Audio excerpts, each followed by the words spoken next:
오늘 본문 말씀 요한복음 1장 1절 말씀. 요한복음 1장 1절 말씀입니다.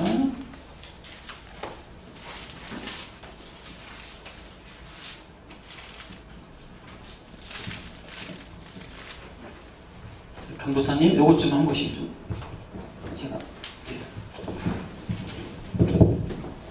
자, 요한복음 1장 1절 말씀 우리 다 함께 봉독하겠습니다.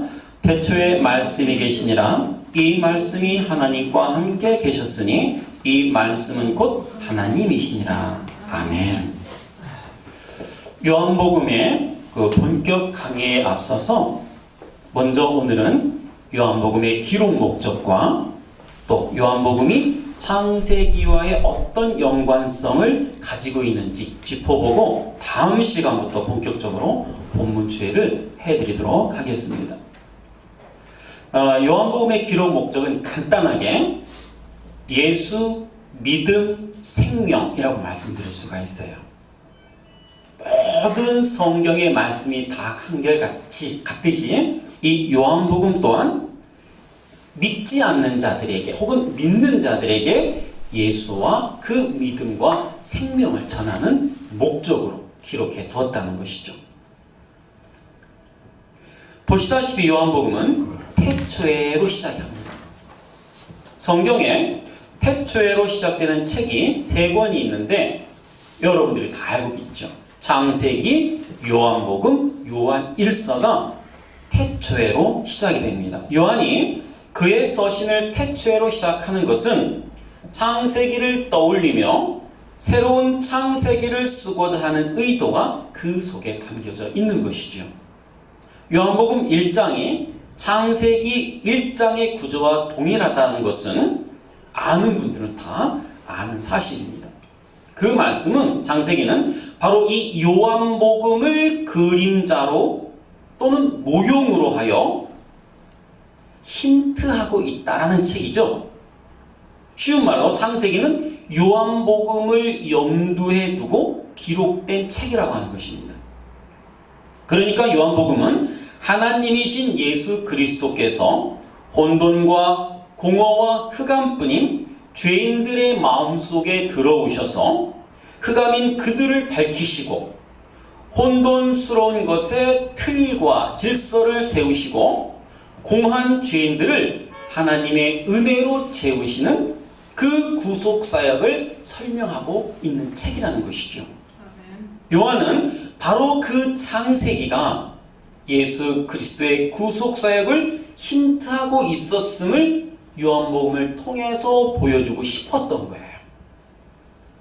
여러분, 창세기 1장을 보면 하나님께서 혼돈과 공허와 흑암의 세상에 수면 위에 운행하시는 성령을 보증으로 세우시고 말씀으로 천지를 창조하는 것을 볼 수가 있어요.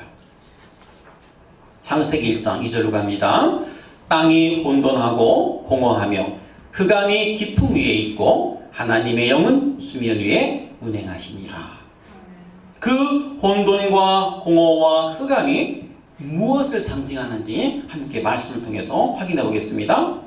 에레미야 4장 22절로 갑니다. 우리 다 함께 읽어요. 내 백성은 나를 알지 못하는 어리석은 자요 지각이 없는 미련한 자식이라. 악을 행하기에는 지각이 있으나 선을 행하기에는 무지하도다.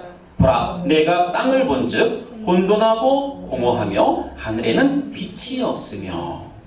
하나님께서는 하나님을 알지 못하는 죄인들의 땅을 우리를 말씀하시는 거예요. 땅은 뭐 다른 땅이 아니라 나 1차적으로 나를 말씀하시는 거예요. 나 죽은 땅. 하나님의 은혜가 거치면 죽은 땅에 불과한 먼지 티끌에 불과한 나를 두고 하시는 말씀인 거예요. 다른 땅이 아니라. 그 죄인들의 땅을 3 단어로 묶어버려요. 혼돈, 공허, 흑암이라고 묶어버려요. 그렇게 흑암으로 정확하게 창세기 1장의 단어들을 사용하셔서 표현을 하고 계십니다. 그러니까 하나님께서 혼돈과 공허와 흑암 가운데에서 창조를 시작하시는 창세기의 그 장면은 이런 내용인 거예요. 잘 들어보세요. 성령을 보증으로 세우시고 말씀이신 누구를 통해서? 예수 그리스도를 통해서 혼돈과 공허와 흑암뿐인 죄인들의 마음을 뚫고 들어오셔서 새 창조를 하시겠다라는 그 하나님의 구속사 전체의 내용을 처음부터 담고 있으며 힌트하고 있는 거예요. 그래서 구약은 신약으로 연결된다라고 말하는 것입니다. 여러분, 창세기의 창조는 6일 동안에 이루어졌어요. 그리고 마지막 7일째 하나님께서 안식하시는 것으로 끝이 납니다. 따라서 요한복음에도 창세기처럼 7일이 등장을 해요. 요한복음과 창세기의 연관성을 간단하게 짚고 넘어가 보도록 하겠습니다. 먼저 창세기 첫째 날에 무엇이 창조가 되죠? 빛이 창조가 됩니다. 그렇죠? 창세기 1장 3절로 갑니다. 함께 읽어요. 하나님이 이르시되 빛이 있으라 하시니 빛이 있었고 빛이 하나님이 보시기에 좋았더라. 하나님이 빛과 어둠을 나누사. 하나님이 첫째 날에 빛을 창조하셨어요. 또 요 대목만 보고 고약한 자들은 봐라, 예수님도 창조되었다. 예수도 하나님이 창조한 사람이다. 창조한 인물이다. 이렇게, 그렇죠? 주장하고 들어오는 사람들이 있어요. 아니에요. 그런 뜻은 아닙니다. 잘 들어보세요. 예수님은 하나님이세요. 어떻게 예수님이 창조가 됩니까? 뭔가 하나님의 그 구속사를 우리 수준에, 우리 이성은 한계가 있죠? 우리 이성 한계 그 밖에 있는 그분을 우리들에게 설명을 하려다 보니까 방법이 없는 거예요. 어떻게 하겠어요? 우리 이성의 수준으로 내려오셔야 되겠죠, 그분이. 우리가 아는 수준에서 그분을 설명하려다 보니까 이런 말들이 나온 거예요. 이 빛은 그런 빛이 아니라, 잘 들어보세요. 자, 여러분, 빛이라고 하는 것은 발광체가 있어야 해요. 이건 상식이죠. 빛이라고 하는 것은 발광체가 있어야 됩니다. 그런데 우리가 아는 그 빛의 발광체는 4일째 돼서야 비로소 만들어져요. 그렇죠. 우리가 알고 있는 이 태양이라고 하는 이 발광체가 필요한 이 태양은 4일째 만들어진다고요. 그렇다면 이 첫째 날에 만들어진 이 빛은 어떤 빛을 말하는 것일까? 아직 발광체가 없는 그 빛은 어떤 빛이겠습니까? 오늘 이 시간에 제가 한번 질문을 한번 던져볼게요. 적어도 우리가 알고 있는 그런 빛은 아닐 거 아니에요. 가시적으로, 그렇죠? 우리 눈에 보이는 이런 빛, 또 태양, 그죠? 이런 빛은 아니라는 거예요. 여기에 쓰인 빛, 오로라고 하는 이 히브리어는요, 구체적인 발광체나 발광 현상을 의미하기도 하지만 에너지원, 능력이라고 하는 의미도 함께 갖고 있어요. 그래서 많은 학자들, 즉 어거스틴을 비롯한 많은 학자들은 창세기 1장 3절의 그 빛을 우리가 알고 있는 그 빛이 아니라 신적 은사와 능력을 상징하는 영적인 빛으로 보고 있습니다. 저도 그 견해에 동의하고 있어요. 빛이 있으라에서 있으라, 하야는 하나님 이름에 쓰인 단어였어요. 모세가 하나님께 당신의 이름이 뭡니까? 라고 물어봐요. 저들이 나를 보내신 하나님의 이름을 물어보면 내가 저들에게 당신은 뭐라고 얘기해야 됩니까? 라고 하나님의 이름을 물어본다고요, 모세가. 그럴 때 하나님께서 모세에게 당신의 이름을 이렇게 말씀해 주세요. 나는 스스로 있는 자야. I am who I am. 여러분들이 잘 알고 있는, 나는 스스로 있는 자.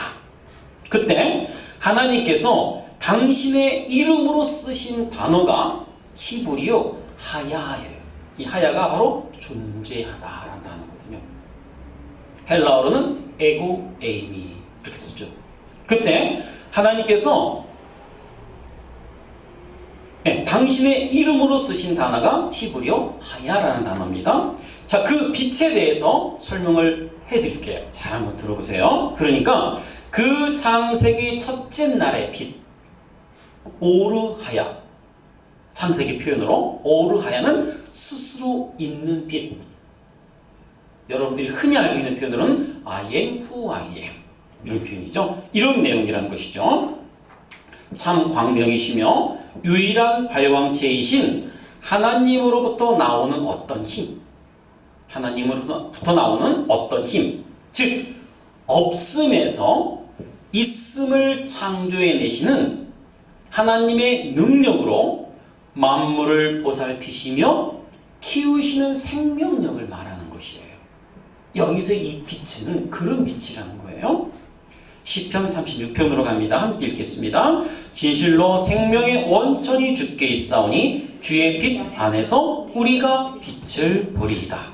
보시면 두 개의 빛이 나와요. 그렇죠? 하나는 빛의 원천이신 하나님 자신이고, 두 번째 빛은 거기서 흘러나와 우리의 생명력이 되고 있는 또 하나의 빛이 있어요. 그죠? 그러니까 태양빛이 태양이라고 하는 발광체에 의해 존재하게 되듯이, 여러분, 태양빛은 태양이라는 발광체가 없으면 존재할 수가 없어요. 우리가 낮에, 그렇죠? 우리 눈을 이렇게 시리게 하고 생물이 자라나게 해주는 이 빛, 우리가 흔히 말하는 태양빛, 이 빛은 태양이라는 발광체가 없으면 존재할 수가 없어요. 그런 것처럼 하나님이라고 하는 발광체로부터 나오는 그 빛이 있는데, 하나님이라고 하는 그 발광체, 이렇게 한번 표현을 해보자는 거예요. 쉽게, 우리가 이해하기 쉽게. 달리 설명할 수 있는 방법이 없으니까 우리가 알고 있는 그 지적 수준, 언어 수준에 맞춰서 설명을 해보자는 거예요. 하나님이라고 하는 발광체로부터 나오는 그 빛이 있는데, 그 빛이 바로 하나님의 신적 능력이라는 거예요. 그리고 그 빛은, 능력은 만물을 창조하고 만물을 존재케 하시는 생명력이라고 하는 것입니다. 여러분, 창세기를 보시면 태양이 창조되기 전에 이미 채소와 과일이 자라나는 것을 볼 수가 있어요. 창세기 1장 11절로 갑니다. 읽겠습니다. 하나님이 이르시되 땅은 풀과 씨 맺는 채소와 각기 종류대로 씨 가진 열매 맺는 나무를 내라 하시니 그대로 되어 땅이 풀과 각기 종류대로 씨 맺는 채소와 각기 종류대로 씨 가진 열매 맺는 나무를 내니 하나님이 보시기에 좋았더라. 나무와 풀은요, 태양 빛을 받아 광합성을 해야 비로소 자랄 수 있고 존재할 수가 있어요. 태양빛이 없으면 안 돼요. 자랄 수가 없어요. 그런데 태양이 창조되지 않은 때에 벌써 식물이 자라나고 있는 것을 볼 수가 있어요. 이것은 무엇을 의미합니까? 광합성을 해야만 비로소 자랄 수 있고 열매를 맺을 수 있는 이 식물들이 태양이라고 하는 이 빛이 없는데도 이미 지금 자라고 있어요. 이건 뭐를 의미하죠? 진짜 살아있는 것들을 존재케 만드는 힘은 따로 감춰져 있다라는 것을 의미하는 거예요. 그것이 바로 감추어진 빛, 무스테리오, 비밀, 감추어진 빛, 진짜 만물을 생동케 하고 지키는 하나님의 능력, 신적 은사인 것이죠. 다른 말로 하나님으로부터 나오는 그 생명력, 에너지원이라고 부르는 이것이에요. 그게 첫째 날에 나타난 빛이에요. 보자고요. 이렇게만 설명을 해서는 이해가 안 가요, 쉽게.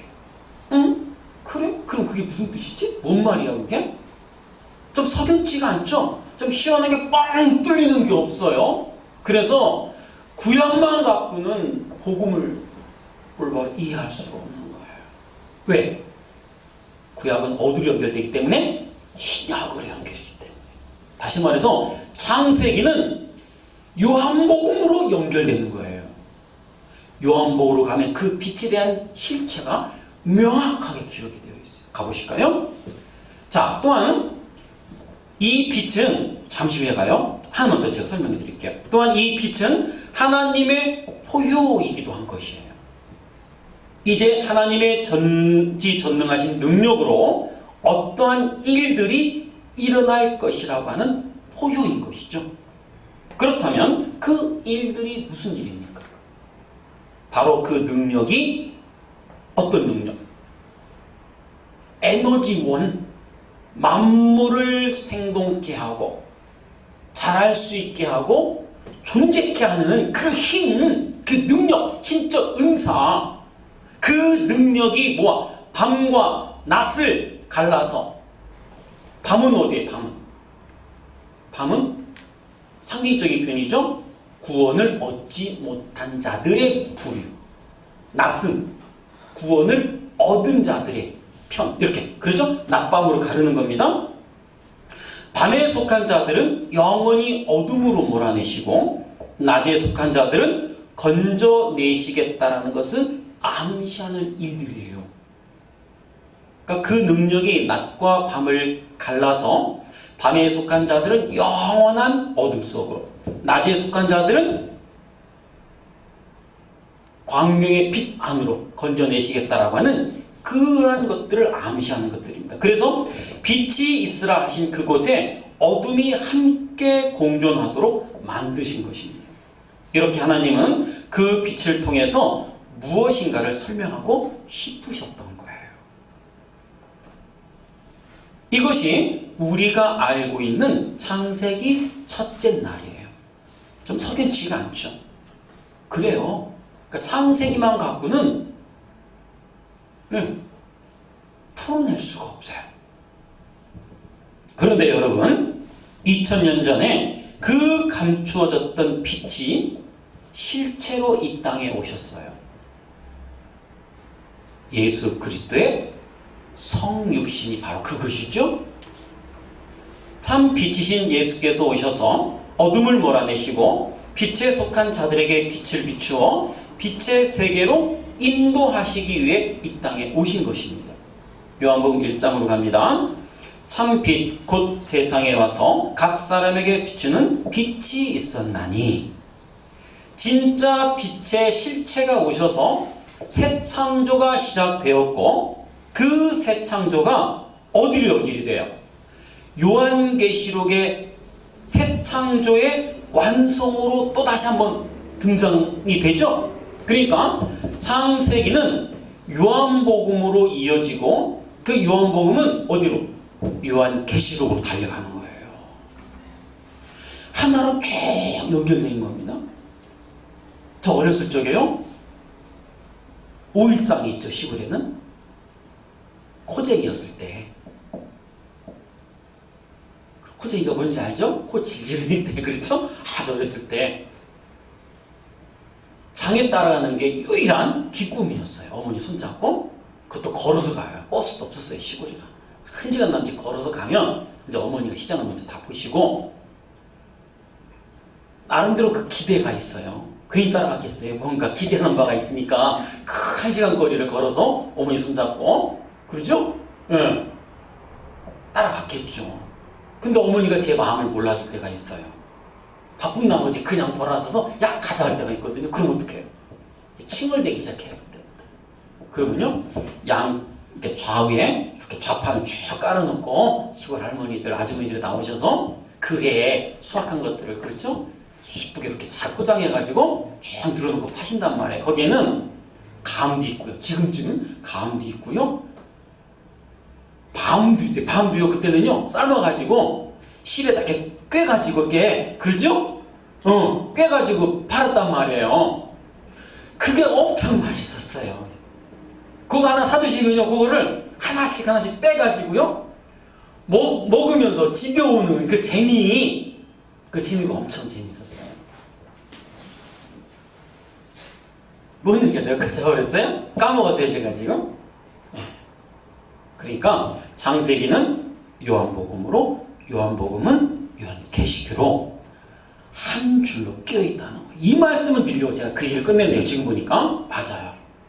따로따로 나누어 볼 수 있는 건 아니에요. 성경은 복음을 모르는 자들에게는 66권이지만요, 복음을 깨달아 진리를 아는 자들에게는 한 권입니다. 이 성경책.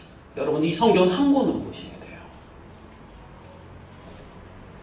자, 계시록 22장 5절로 갑니다. 함께 읽습니다. 다시 밤이 없겠고 등불과 햇빛이 쓸데없으니 이는 주 하나님이 그들에게 비치시니라. 그들이 세세토록 왕노릇하리로다. 자, 그러니까 하나님의 천지창조는 밤을 몰아내고 영원까지 꺼지지 않는 찬빛이신 하나님의 빛으로 가득한 하나님 나라의 창조가 목적이었던 거예요. 그러니까 창세기 첫째 날은 바로 이것을 내용으로 하고 있다는 거예요. 영원히 꺼지지 않는 그 빛들, 그렇죠? 그 빛으로 가득한 그 하나님 나라의 그 창조가 목적이었음. 성경 곳곳에 세세하고 반복적으로 기록되어 있단 말이에요. 아울러 우리가 공부하려고 하는 요한복음에도 이 흐르는 맥도 같아요. 이제 공부해 보시면 알겠지만 첫 장에서 마지막 장까지, 아니 창세기에서 계시록까지 그 흐르는 맥은 한결같습니다. 하나님 나라의 완성이에요. 그렇기 때문에 요한복음의 첫째 날에 바로 그 참 빛이신 예수 그리스도가 세례 요한이 증거하는 모습으로 등장을 하는 것입니다. 요한복음 1장 6절로 합니다. 읽겠습니다. 하나님께로부터 보내심을 받은 사람이 있으니 그의 이름은 요한이라. 그가 증언하러 왔으니 곧 빛에 대하여 증언하고 모든 사람이 자기로 말미암아 믿게 하려 함이라. 그는 이 빛이 아니요 이 빛에 대하여 증언하러 온 자라. 참빛 곧 세상에 와서 각 사람에게 비추는 빛이 있었나니 그가 세상에 계셨으며 세상은 그로 말미암아 지은 바 되었으되 세상에 그를 알지 못하였고. 이것이 요한복음의 첫째 날이에요. 그렇죠? 그러니까 요한복음의 첫째 날과 창세기의 첫째 날은 이렇게, 그렇죠? 연결된단 말이에요. 자, 창세기의 둘째 날에는 물이 궁창의 위의 물과 궁창 아래의 물로 갈라져요. 여기서 중요한 것은 물이 갈라진다라는 것이에요. 창세기 1장에서의 그 빛의 의미, 그 빛이 요한복음의 그 빛, 그렇죠? 말씀으로 오신 그 빛을, 그렇죠? 힌트하고 있는 단어였더라면 그런 식으로 연관져서 여러분들 잘 기억을 해 놓으셔야 돼요. 여기서 물이 갈라진다는 것이 중요한데요. 자, 보자고요. 물이 갈라지고 하나님의 택한 자들이 구원을 받는 사건이 출애굽기에 나와요. 물이 갈라지고 하나님의 택한 백성들이 구원받는 그 사건이 출애굽기에 나오는데 홍해 도화 사건이죠. 하나님의 택한 자들만 살아나고 나머지 죄인들이 모두 빠져 죽는 것이 바로 홍해 도화 사건입니다. 고린도전서는요, 그 홍해 도화 사건을 뭐라고 표현을 하냐면 세례라고 해요. 자, 고린도전서 10장 1절로 갑니다. 함께 읽겠습니다.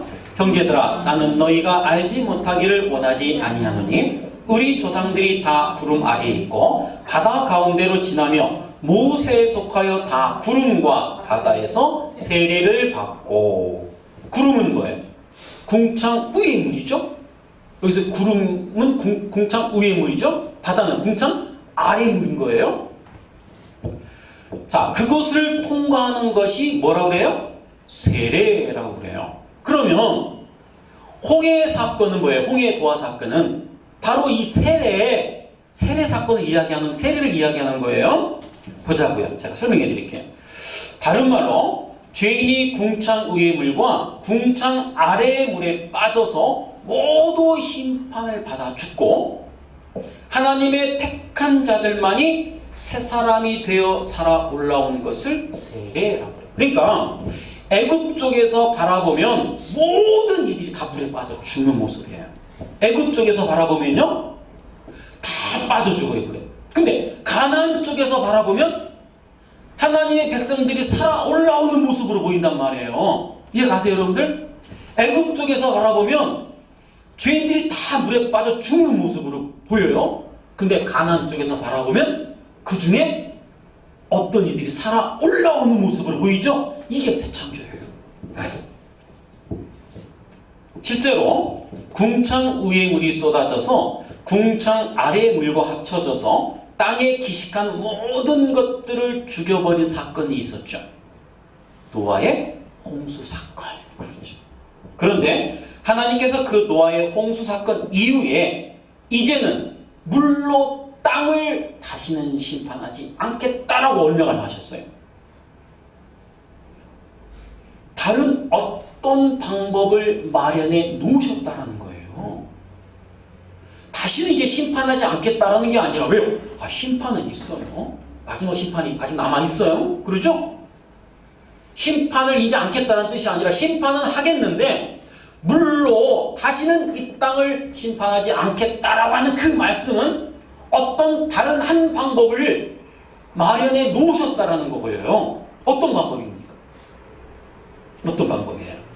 하나님의 언약은요, 모두가 어디로 수렴이 돼요?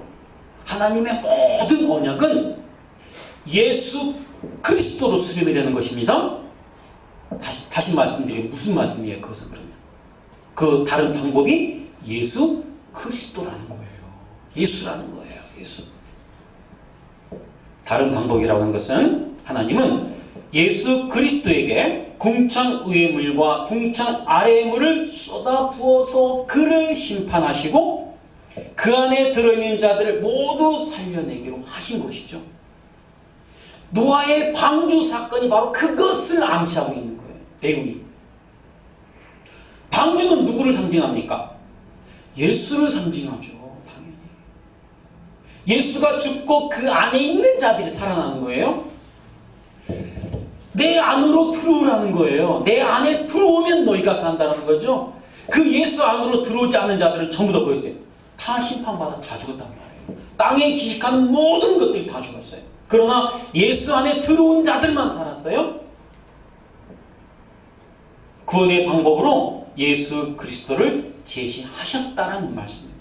그래서 고린도전서가 홍해 사건을 뭐라고 표현을 하냐면 이스라엘이 구름과 바다에서 모세에 속하여 세례를 받았다라고 기술하고 있는 거예요. 모세는 누구의 모형으로 살아간 인물입니까? 모세는 예수 그리스도를 모형으로 살아간 인물이에요. 그래서 모세에 속하여라고 하는 거예요. 이해가세요? 성경에 나오는 인물들은 전부 다 누구를 모형으로 살다간 거예요? 예수를 모형으로 그림자로 살다간 인물들이에요. 그래서 모세에 속하여라고 말씀하시는 거예요. 이거를 신학적 표현으로 바꾸면 예수에 속하여, 예수 안에 속하여, 예수 안에서. 이해가시죠?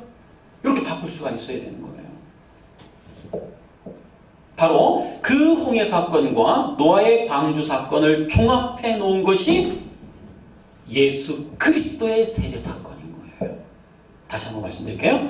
홍해 출애굽기의 홍해 노아 사건과 그 유명한 노아의 방주 사건, 요 둘을 종합해 놓은 게 뭐라고요? 예수 그리스도의 세례 사건이란 말이에요. 그러니까 홍해 노아 사건은 어디로 연결돼요? 노아의 방주 사건으로 달려가고, 노아의 방주 사건은 요한복음의 예수 그리스도의 세례 사건으로 달려가는 거예요. 예수님의 세례는 누구로부터 받았어요?